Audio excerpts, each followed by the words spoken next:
ಆನೇಕಲ್ನಲ್ಲಿ ಕಾಣೆಯಾಗಿದ್ದ ವಿದ್ಯಾರ್ಥಿ ಶವವಾಗಿ ಪತ್ತೆಯಾಗಿದ್ದಾರೆ. ಸಾಕಷ್ಟು ಅನುಮಾನಗಳು ಕೂಡ ಇರುವಂತದ್ದು. ಕೊಲೆಗೈದು ಬೆಂಕಿ ಹಚ್ಚಿ ಸುಟ್ಟ ಸ್ಥಿತಿಯಲ್ಲಿ ವಿದ್ಯಾರ್ಥಿಯ ಮೃತದೇಹ ಪತ್ತೆಯಾಗಿದೆ. ಅಲಯನ್ಸ್ ವಿವಿಯ ವಿದ್ಯಾರ್ಥಿ 22 ವರ್ಷದ ಹರ್ಷಿತ್ ಕೊಟ್ನಾಲ ಆನೇಕಲ್ನಲ್ಲಿ ಕಾಣೆಯಾಗಿದ್ದಂತಹ ಈ ವಿದ್ಯಾರ್ಥಿ ಈಗ ಶವವಾಗಿ ಪತ್ತೆಯಾಗಿದೆ. ಕೊಲೆಗೈದು ಬೆಂಕಿ ಹಚ್ಚಿ ಸುಟ್ಟ ಸ್ಥಿತಿಯಲ್ಲಿ ಮೃತದೇಹ ಇದ್ದಿದ್ದನ್ನು ನೋಡಿ ಎಲ್ಲರೂ ಕೂಡ ಶಾಕ್ ಆಗಿದ್ದಾರೆ ಅಂತಾನೆ ಹೇಳಬಹುದು.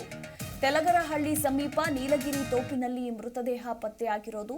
ಫೆಬ್ರವರಿ 21ನೇ ತಾರೀಕು ತಮಿಳುನಾಡಿನ ಗುಮ್ಮಳಾಪುರದ ಹಾಸ್ಟೆಲ್ನಿಂದ ಈ ವಿದ್ಯಾರ್ಥಿ ಮಿಸ್ಸಿಂಗ್ ಆಗಿರ್ತಾನೆ. ಇನ್ನು ಗುಮ್ಮಳಾಪುರದ ಅಲಯನ್ಸ್ ಯೂನಿವರ್ಸಿಟಿ ಹಾಸ್ಟೆಲ್ನಿಂದ ಮಿಸ್ಸಿಂಗ್ ಆಗಿದ್ದಂತಹ ವಿದ್ಯಾರ್ಥಿ ಫೋಟೋವನ್ನು ಕೂಡ ನೀವು ಗಮನಿಸ್ತಾ ಇದ್ದೀರಾ.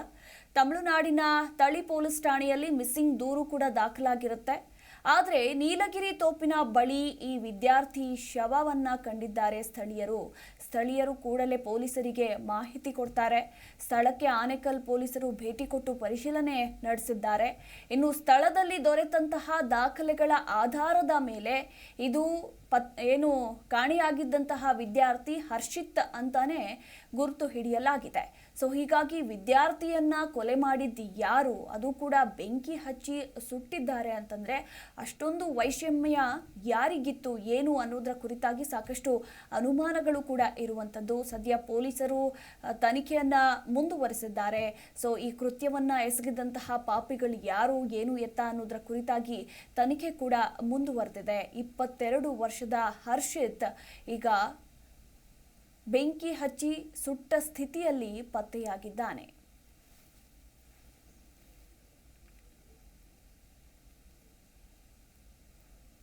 ಈ ದಿನ ನಾವು ಮರ್ಸೂರಿಗೆ ಸಂಬಂಧಪಟ್ಟಂಗೆ ಯಾವುದೋ ಒಂದು ಬೇರೆ ಪ್ರಕರಣದಲ್ಲಿ ಬಂದಂಥ ಸಂದರ್ಭದಲ್ಲಿ ಬಂದಂಥ ಮಾಹಿತಿ ಏನಂತಂದರೆ, ಈಗ ಆನೇಕಲ್ ಲಿಮಿಟ್ಸ್ ಈ ತಳಿ ರಸ್ತೆಯಲ್ಲಿ ಇರ್ತಕ್ಕಂಥ ಈ ಜಾಗದಲ್ಲಿ ಒಂದು ಹಾಫ್ ಬ್ಯಾಂಡ್ ಬಾಡಿ ಅರಬಿಂದ್ ಅಂತ ಒಂದು ಬಾಡಿ ಬಿದ್ದಿದೆ ಅಂತ ಹೇಳಿದ್ರು.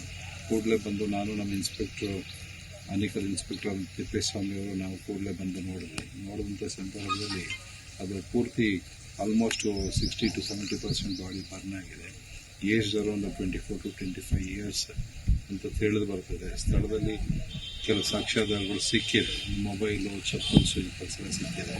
ಬಟ್ ಈ ಪ್ರಕರಣಕ್ಕೆ ಸಂಬಂಧಪಟ್ಟಂತೆ ಒಂದು ಹೋಲಿಕೆ ಏನಂತಂದರೆ, ನಮ್ಮ ನೇಬರಿಂಗ್ ಡಿಸ್ಟ್ರಿಕ್ಟ್ ಆದಂಥ ಏನು ತಮಿಳುನಾಡಿನಲ್ಲಿರ್ತಕ್ಕಂಥ ತಳಿ ಪೊಲೀಸ್ ಸ್ಟೇಷನ್ ಮಿಕ್ಸಲ್ಲಿ ಕಳೆದ 21ನೇ ತಾರೀಕು ಒಂದು ಮಿಸ್ಸಿಂಗ್ ಆದಂಥ ಪ್ರಕರಣ ಇದೆ. ಹುಡುಗ ಮಿಸ್ ಆಗಿದ್ದಾನೆ. ಆ ಮಿಸ್ಸಿಂಗ್ ಆಗಿರ್ತಕ್ಕಂಥ ಹುಡುಗಂದು ಒಂದು ಬ್ಯಾಗು ಮತ್ತು ಮೊಬೈಲ್ ಎಲ್ಲ ಇಲ್ಲಿ ಟ್ಯಾಲಿ ಆಗ್ತಾ ಇರೋದು ನೋಡಿದ್ರೆ ಕಾಣ್ತಾ ಇದೆ. ಅದಕ್ಕೆ ನಮ್ಮ ತಳಿ ಪೊಲೀಸ್ ಸ್ಟೇಷನ್ ಕೊಟ್ಟಂಥ ಇನ್ಸ್ಪೆಕ್ಟರ್ಗೆ ನಾನು ಮಾತಾಡಿ ಅವ್ರು ಬಂದು ಗುರುತು ರಚಿಸುವಾಗೆ ಕೇಳ್ಕೊಂಡಿದ್ದೀನಿ. ಮುಂದಿನ ಕ್ರಮನ ಏನಿದೆ, ಯಾವ ರೀತಿ ಆಗಿದೆ, ಏನು ಕೈಗಳಿಗೆ ಉತ್ತರ ಆಗಿದೆ, ಹುಡುಗ ಇಲ್ಲಿ ಯಾಕೆ ಬಂದರೆ ಅನ್ನೋದ್ರ ಬಗ್ಗೆ ಹೆಚ್ಚಿನ ಮಾಹಿತಿ ಪಡ್ತೀನಿ. 6:30 ಸುಮಾರು ನಮ್ಮ ಫ್ರೆಂಡ್ ಕಾಲ್ ಮಾಡಿದ್ರು. ಈ ಥರ ಏನೋ ಆನೇಕಲ್ಲಿಂದ ಬರಬೇಕಾದ್ರೆ ಇಲ್ಲಿ ಗಾಡಿ ನಿಲ್ಲಿಸ್ಬಿಟ್ಟು ಅಲ್ಲೇನೋ ಬಾತ್ರೂಮ್ಗೆ ಹೋಗೋಣ ಅಂತಲೇ ಹೋದ್ರಂತೆ. ಹೋಗಿ ಅಲ್ಲಿ ಏನೋ ಸ್ಮೆಲ್ ಬರ್ತಿತ್ತು ಅಂತ ನೋಡಿ ಅದನ್ನು ಯಾವುದೋ ಬಾಡಿ ಇದೆ ಅಂತೇಳಿ ನನಗೆ ಕಾಲ್ ಮಾಡಿದ್ರು. ಯಾರು ಏನು ಅಂತ ನಮಗೂ ಗೊತ್ತಿದ್ದಿಲ್ಲ. ನಾವು ಸಡನ್ನಾಗಿ ಡಿಪಾರ್ಟ್ಮೆಂಟ್ಗೆ ಕಾಲ್ ಮಾಡಿದ್ವಿ. ಡಿಪಾರ್ಟ್ಮೆಂಟ್ಗೆ ಕಾಲ್ ಮಾಡಿದ ತಕ್ಷಣ ಅವ್ರು ಬಂದೆಲ್ಲ ನೋಡಿ ಅದನ್ನು ಏನು ಪರಿಶೀಲನೆ ಮಾಡಿ ಈಗ ಯಾರೋ ಅಲಿಯನ್ಸ್ ಕಾಲೇಜ್ ಹುಡುಗ ಅಂತ ಹೇಳಿದ್ರು. ಆದರೆ ಈ ತೋಪು ಎಲ್ಲಿಂದ ತಂದೆ ತಳಿ ಪೊಲೀಸ್ ಸ್ಟೇಷನಲ್ಲಿ ಇವನು ಕಾಣಾಗಿದೆ ಅಂತ ಹೇಳ್ತಿದ್ದಾರೆ. ಗುಮ್ಮಳಾಪುರ ಹಾಸ್ಟೆಲಲ್ಲಿ ಅದು ನಮಗೇನು ಗೊತ್ತಿಲ್ಲ. ಬಟ್ ಈಗ ಅವರು ಹೇಳಿದ್ದು ಅಲಿಯನ್ಸ್ ಕಾಲೇಜ್ ಹುಡುಗ ಅಂತೇಳಿ. ಅದು ಯಾವ ಕಾಲೇಜು, ಇಲ್ಲಿ 2 ಕಾಲೇಜ್ ಇದೆ, ಅದು ಯಾವ ಕಾಲೇಜು ಅಂತ ನಮಗೂ ಗೊತ್ತಿಲ್ಲ. ಅಂದರೆ ಬೇರೆ ಕಡೆ ಕೊಲೆ ಮಾಡಿರೋದು ಇದು ಇಲ್ಲಿ ಏನು ಅಂತ ಗೊತ್ತಾಗ್ತಿಲ್ಲ ಸರ್. ಅಲ್ಲಿ ಡ್ರಿಂಕ್ಸ್ ಮಾಡಿರೋದು ಆ ಥರ ಬಾಟಲ್ ಎಲ್ಲ ಬಿದ್ದಿದೆ. ನೋಡಿದ್ರೆ ಬಾಟಲ್ ಎಲ್ಲ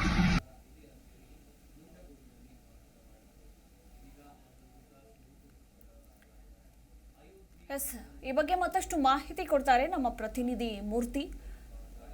ಫೆಬ್ರವರಿ 21ನೇ ತಾರೀಕು ನಾಪತ್ತೆ ಆಗಿದ್ದಂತಹ ವಿದ್ಯಾರ್ಥಿ ಇವತ್ತು ಶವವಾಗಿ ಪತ್ತೆಯಾಗಿದ್ದಾನೆ. ಸಾಕಷ್ಟು ಅನುಮಾನಗಳಿಗೂ ಕೂಡ ಕಾರಣವಾಗ್ತಿದೆ ಅಂತಾನೆ ಹೇಳಬಹುದು.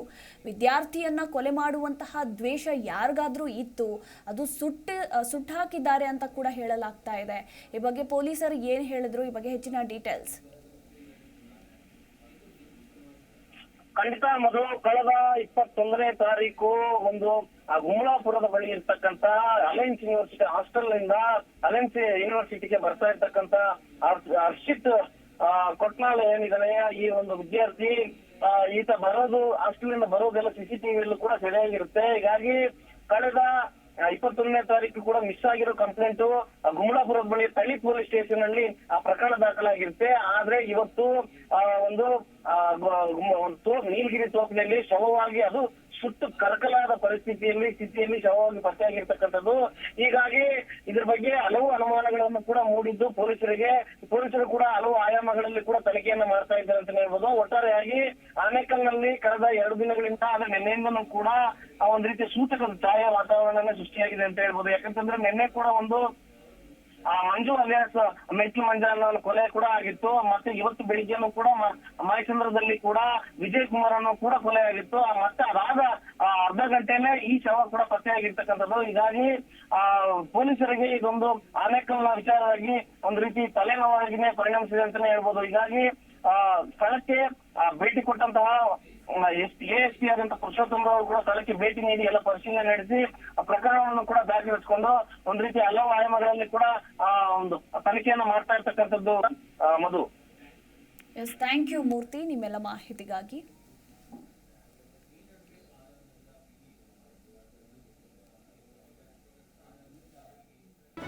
ಜಿ ಕನ್ನಡ ನ್ಯೂಸ್ ಈಗ ನಿಮ್ಮ ಮನೆಯಲ್ಲೇ ನೋಡಿ. ಎಲ್ಲ ಕೇಬಲ್ಗಳಲ್ಲಿ ಈಗ ಲಭ್ಯ.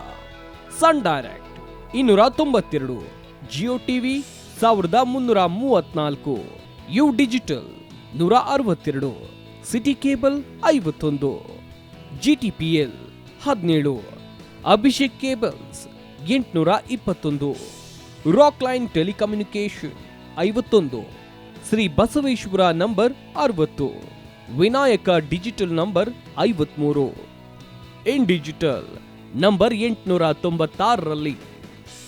ನಿಮ್ಮಿಷ್ಟದ ಜಿ ಕನ್ನಡ ನ್ಯೂಸ್ ನೋಡಿ ಆನಂದಿಸಿ.